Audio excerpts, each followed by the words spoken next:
செய்தாலும் பொறுத்தருளும் செல்வக்குமரன் பொய்யான மயிலேறும் காட்சி எழியாவும் ஒளி வீசும் தெய்வாம்சமே பொய்யான என் வாழ்க்கை புவி மீது நிலையாக அருள் செய்ய வர வேணுமே நீ அருள் செய்ய வர வேணுமே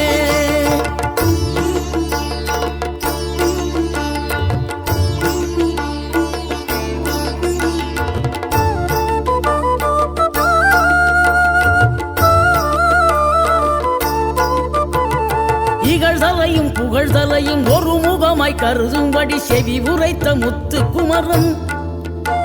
நீ வறுமையையும் வளமையையும் சமநிலையை உணரும்படி